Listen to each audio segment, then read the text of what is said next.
George Joseph, നേരത്തെ ഈ കുറ്റവാളികളുടെ സ്വഭാവത്തെക്കുറിച്ച് താങ്കൾ പറയുന്നുണ്ടായിരുന്നു.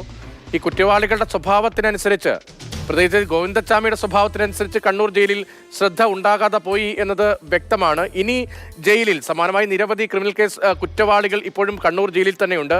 കണ്ണൂർ ജയിലിൽ ഒരു ഉടച്ചുവാർക്കൽ ഉണ്ടാകും ഈ ദൃശ്യങ്ങളൊക്കെ പുറത്തു വരുമ്പോൾ എന്ന് താങ്കൾ ആത്മാർത്ഥമായി കരുതുന്നുണ്ടോ?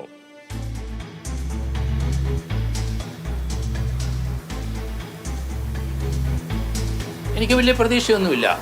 കാരണം അതേപടി തന്നെ അങ്ങ് മുന്നോട്ട് പോകും. പക്ഷെ ഞാൻ ചിന്തിക്കുന്നത്, ഇപ്പോൾ സുഭാഷ് ബാബു സാറ് പറഞ്ഞ പോലെ ഈ മർഡർ ചെയ്യാൻ ഈ 1.5 കൈകാരന് കഴിയില്ല എന്നൊരു ഒബ്സർവേഷനാണ് സുപ്രീം കോടതി നടത്തിയത്.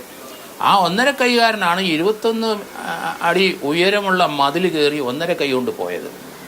അപ്പം അത് നമുക്ക് സുപ്രീം കോടതി വിധി നമ്മളെ അതേപ്പറ്റി ഒന്നും വിമർശിക്കുന്നില്ല. പക്ഷേ ഇയാൾ തമിഴ്നാട്ടിലെ 10-14ഓളം കേസ് റോബറി, ഡക്കോയിറ്റി, അതുപോലെയുള്ള അറ്റംപ്റ്റ് ടു മർഡർ, റേപ്പ് ഒക്കെ നടത്തിയ വ്യക്തിയാണ്.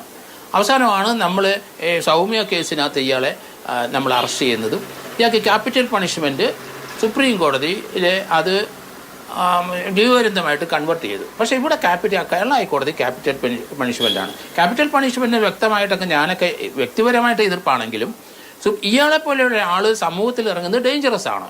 അപ്പോൾ അതുകൊണ്ട് ആഭ്യന്തര വകുപ്പ് ഒന്നുകൂടെ ശ്രദ്ധിക്കണം. സുപ്രീം കോടതിയുടെ ആ നിരീക്ഷണത്തിന് ശേഷം ആണ് ഇയാൾ മതിലിയാടി 21 അടി ഉയരത്തിലുള്ള മതിലിയാടി 1.5 കൈയും പോയത്. ആ സാഹചര്യത്തിൽ ഇയാൾക്ക് വീണ്ടും ക്യാപിറ്റൽ പണിഷ്മെൻറ്റ് കൊടുക്കാൻ പറ്റുമോ ഇല്ലയോ എന്ന കാര്യത്തിൽ ഒരു ലീഗൽ ഒപ്പീനിയൻ വാങ്ങിക്കണമെന്നാണ് ഞാൻ പറയുന്നത്. കാരണം ഇതുപോലുള്ള ഡേഞ്ചറസ് ആയ ക്രിമിനലിന് സമൂഹത്തിന് ആവശ്യമില്ല, അയാളുടെ വീട്ടുകാർക്ക് ആവശ്യമില്ല. അത് സമൂഹത്തിന് എന്നും ദൂഷ്യമാണ്, വേറൊരാളുടെ ജീവൻ അപകടത്തിലാവും.